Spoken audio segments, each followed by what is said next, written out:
Gracias por seguirnos en nuestro canal. Te invitamos a suscribirte, a tocar la campanita, darle like y hacer tu comentario. El Señor esté con vosotros. Del Santo Evangelio de nuestro Señor Jesucristo, según San Lucas. En aquel tiempo, acercándose algunos de los saduceos, estos que sostienen que no hay resurrección, le preguntaron a Jesús: Maestro, Moisés nos dejó escrito que si muere el hermano de alguno que estaba casado y no tenía hijos, que su hermano tome a la mujer para dar descendencia a su hermano difunto. Eran 7 hermanos. Habiendo tomado mujer el primero, murió sin hijos, y la tomó el segundo. Luego el tercero, del mismo modo, los 7 murieron también sin dejar hijos. Finalmente también murió la mujer. Esta pues, ¿de cuál de ellos será mujer en la resurrección? Porque los 7 la tuvieron por mujer. Jesús les dijo: los hijos de este mundo toman mujer o marido, pero los que alcancen a ser dignos de tener parte en aquel mundo y en la resurrección de entre los muertos, ni ellos tomarán mujer, ni ellas marido, ni pueden ya morir, porque son como ángeles y son como hijos de Dios, siendo hijos de la resurrección. Y que los muertos resucitan lo ha indicado también Moisés, en lo de la zarza, cuando llama al Señor el Dios de Abraham, de Isaac y de Jacob. No es un Dios de muertos, sino de vivos, porque para Él todos viven. Algunos de los escribas le dijeron: Maestro, has hablado bien. Pues ya no se atrevían a preguntarle nada más. Palabra del Señor. Pues bien, aquí tenemos hoy una palabra que es estupenda, aunque aparentemente el Apocalipsis nos pueda poner un poco nerviosos. Pero no hay que preocuparse, porque es muy claro lo que está diciendo y además es muy esperanzador. Vamos por partes.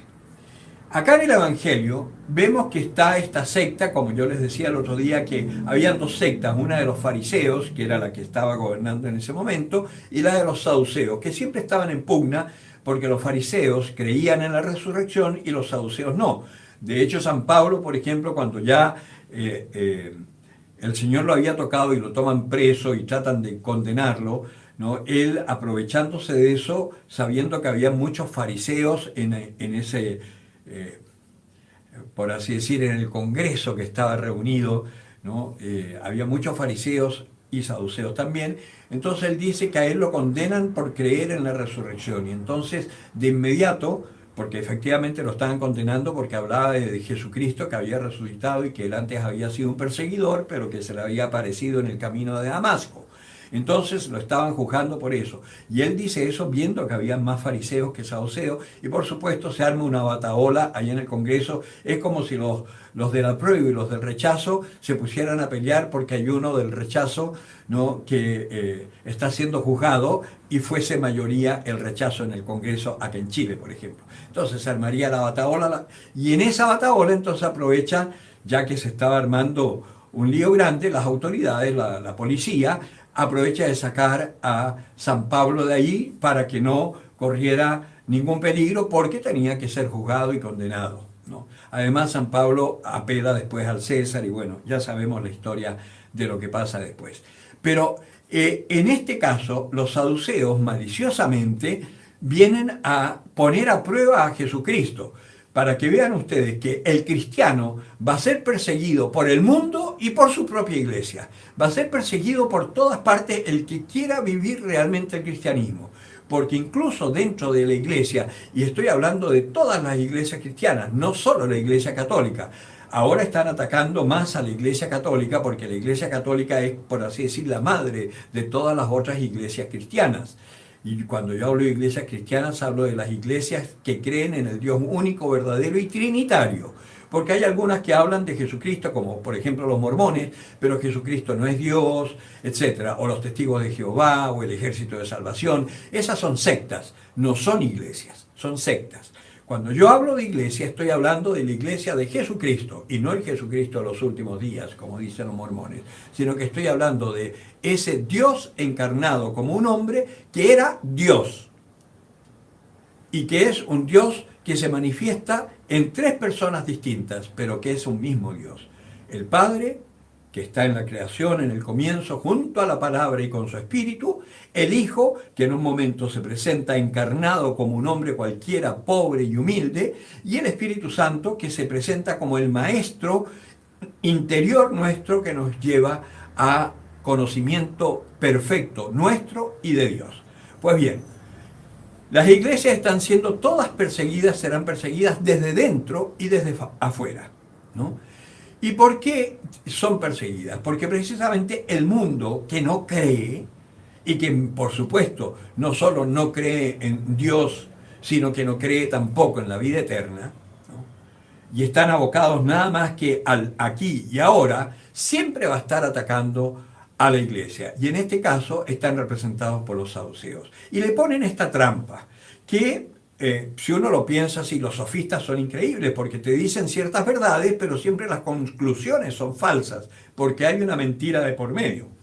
Y estos están haciendo eso mismo. Porque es verdad, la ley de Moisés decía que si una persona moría sin tener descendencia, el hermano podía tomar a la viuda para darle descendencia al hermano difunto. Eso era la ley de Moisés. Pues bien, entonces estos con este sofisma le hablan de estos 7 hermanos que ninguno logra tener familia y luego muere la mujer.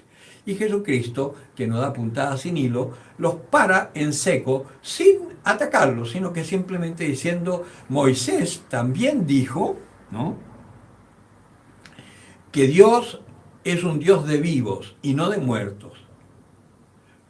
Porque le dijo: yo soy el Dios de Abraham, de Isaac y de Jacob. Un Dios de vivos y no de muertos. Y estos vivos viven una realidad que ya no es la realidad del mundo, sino que es una realidad trascendida, donde ya el bien es lo único que impera. Y la relación de los hombres allá en la vida eterna es diferente, porque somos todos santos y hemos trascendido, tenemos un cuerpo glorificado y vivimos una plenitud y una eternidad que no necesita perpetuarse en la prole, por ejemplo, ¿no? Porque ya somos eternos. Eso los saduceos se quedaron calladitos porque no podían decir nada, porque como también él les cita a Moisés, y ellos sabían que Moisés había dicho que Dios le dijo que él era un Dios de vivos y no de muertos, ¿no? Que también, por ejemplo, después lo veremos en el Evangelio, cuando aparece un ángel en la tumba de Jesucristo y están las mujeres que van a ver a Jesús para tratar de ungirlo y encuentran que está vacía la tumba, y el ángel les dice: ¿por qué buscan entre los muertos al que está vivo? ¿No? También en el monte Tabor, cuando Santiago, Pedro y Juan son llevados por Jesucristo, creo que eran ellos, no estoy seguro, yo para los nombres soy re malo, pero cuando están los 3 apóstoles que Jesucristo lleva con él al Tabor para orar, de golpe se les presenta Moisés con Elías a hablar con Jesús de su muerte. Es decir, y Pedro no se desconcierta y le dice: Señor, qué bien que estamos acá, estaba cerca la fiesta de las tiendas, entonces le propone hacer las tiendas ahí, ¿no? Pero se les aparecen estos que están vivos. Pues bien, los saduceos se quedan calladitos porque no entienden nada, como el mundo, que el mundo no entiende nada. Y por eso hoy que estamos viendo cómo esta palabra se cumple, pero a la pata, el mundo está absolutamente desconcertado. Y vemos que los del mundo están hoy felices porque están triunfando. No solamente políticamente, ¿no?, sino que están triunfando ideológicamente.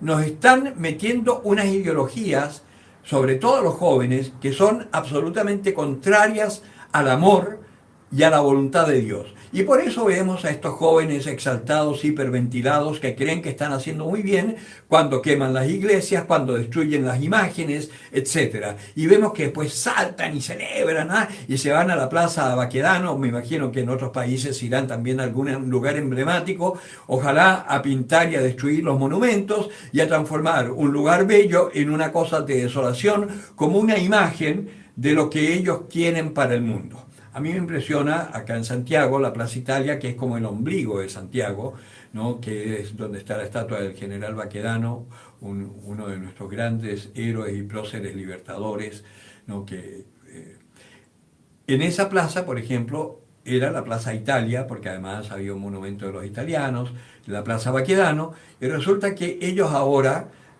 han destruido los jardines, pintan la estatua cada rato de 20.000 colores, a veces como un homosexual con el arco iris, otras veces de negro, otras veces de rojo, siempre la están asaltando y destruyendo. Pues bien, y la llaman ahora la Plaza de la Dignidad. Y tú ves esa plaza seca, desolada, la entrada al metro que está ahí en la Plaza Baquedano, ¿no? Está hecha un asco, una miseria, ¿no? Eso es lo que ellos creen que es el mundo, la libertad y la felicidad. Y están felices porque es su tiempo. Pero resulta que en el Apocalipsis el Señor está hablando de una cosa muy interesante, ¿no? Que dice que estos dos personajes que están profetizando, ¿no? Que son el sacerdote y el profeta, está hablando un poco del pueblo de Dios, que tiene que ver con el rol sacerdotal sacramentado, que seríamos los curas, las monjas, los obispos, el papa, los cardenales, etc., y el sacerdocio común de los fieles, todos los fieles que, habiendo sido educados y madurados, estando maduros en la fe, no tienen miedo y hablan y profetizan a donde sea necesario, ¿no? Aún a costa de que los abucheen, que los encuentren locos, etc., ¿no? En estos tiempos, por ejemplo, todos los que han pasado por el catecumenado o los que están haciendo su proceso catecumenal dentro de la iglesia, en este tiempo salen a evangelizar, salen a profetizar, salen a hablar en las plazas, ahora por ejemplo en los bares que están llenos y las iglesias vacías, pues ir allá para anunciarles el amor de Dios, no para decirle conviértanse pecadores, dejen de tomar y vayan a misa, no, porque eso es puro moralismo, sino que hablarles del amor de Dios. Lo que ahora hay que hacer, y este tiempo, es que la gente por lo menos escuche que hay un Dios que ama al hombre y que quiere salvarlo, porque lo que se está gestando, y ya podemos ver todo esto que dice acá, ¿no? Dice... por ahora, si alguno pretende hacerle daño a estos predicadores, no podrá, porque hay un tiempo en donde la mano de Dios está puesta sobre su iglesia, pese a la persecución y pese a toda la contra que hay, está puesta sobre aquellos que, amando a Jesucristo, se atreven a anunciar el Evangelio en medio del caos. No pueden contra nosotros, por ahora, ¿no? Entonces, dice...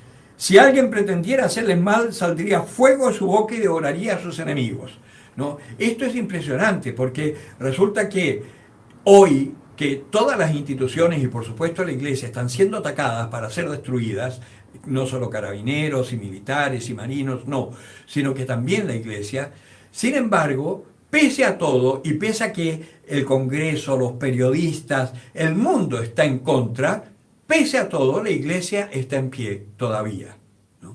Porque tenemos un tiempo para hacer esta misión, para que el mundo sepa, ¿no?, que hay un Dios que ama al hombre.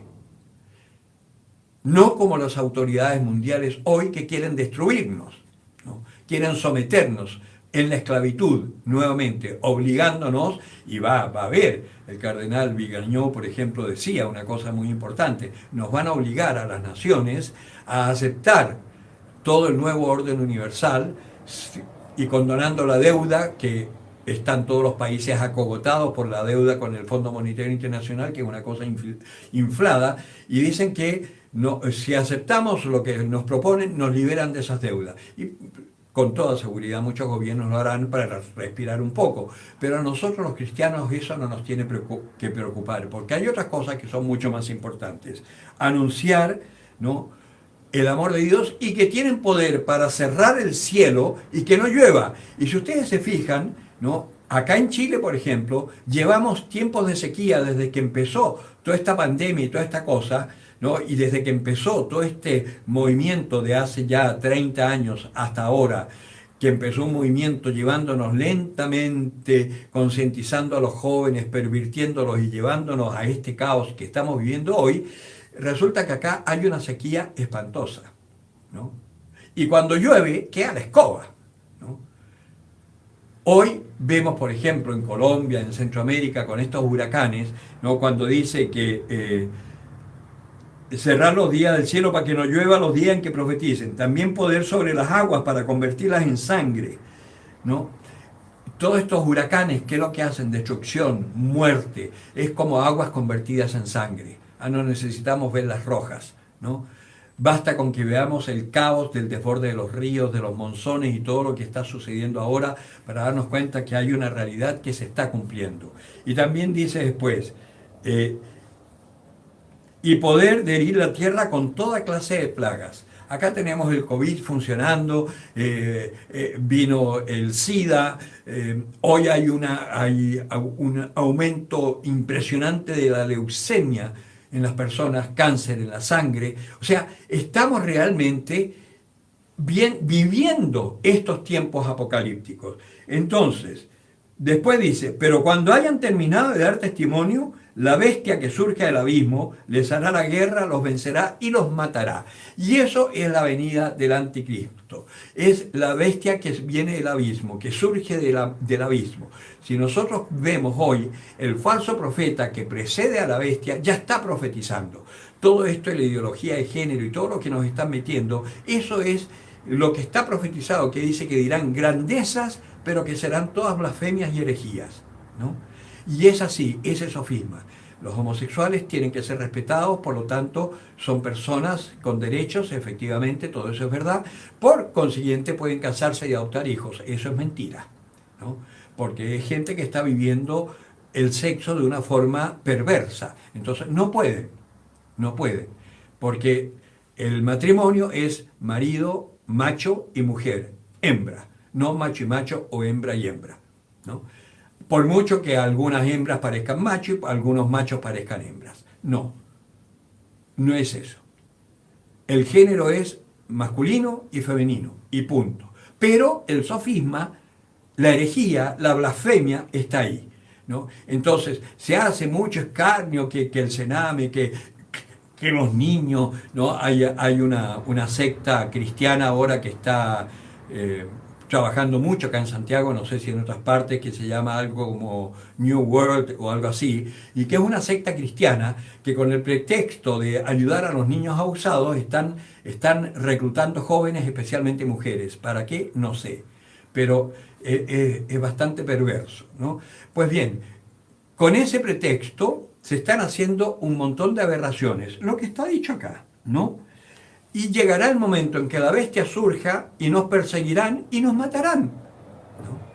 Pero el cadáver del pastor y su profeta van a estar en la plaza 3 días. Esos 3 días no sabemos cuánto van a ser, pueden ser 3 años, pueden ser 3.000 años, pueden ser 300 años. No tenemos idea lo que viene a futuro. Lo que sabemos es que esto se va a cumplir y llegará un momento en donde parezca que la iglesia está muerta, que está acabada. Pero no será así, porque lo que dice al final, que es la esperanza de este libro, que cuando estén haciendo fiesta y celebrando que por fin ganaron, ¿no? Acá en Chile ya están empezando a celebrar y los necios que votaron por esta constituyente tipo de Venezuela no saben lo que se viene y están celebrando y comen y festean, y en las noches uno ve a los jóvenes que pasan gritando. Les servirá a ellos en su angustia para volver a pensar en Dios y volver a encontrarse con Dios y así puedan ser salvados. Porque la maravilla de nuestra fe es que sabemos que Dios ama a todo ser humano, aunque no crea en Él y aunque quiera vivir en contra de su voluntad. Y precisamente los que somos conscientes de este amor de Dios, que hemos sido elegidos por Dios para predicar, nuestra sangre, si es que nos toca morir, o nuestro sacrificio o nuestro sufrimiento, servirá como una ofrenda para la salvación de aquellos que han vivido como necios, desconcertados, engañados por el mundo. Fíjense qué maravilla es nuestra fe. Es un Dios de amor, es un Dios de perdón, es un Dios de misericordia, es un Dios de salvación. Por lo tanto, pongámonos las pilas, preparémonos para el combate, porque viene, y que nuestra fe no decaiga, porque Dios, que es amor, es más fuerte, como decía San Juan Pablo II en Chile.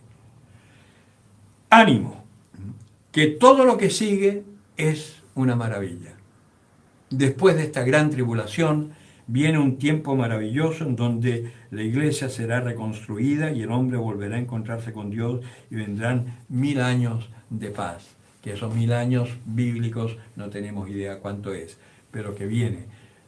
Así que ánimo, preparémonos para cumplir con nuestra misión. El que tenga oídos para oír, que oiga. Gracias por seguirnos en nuestro canal.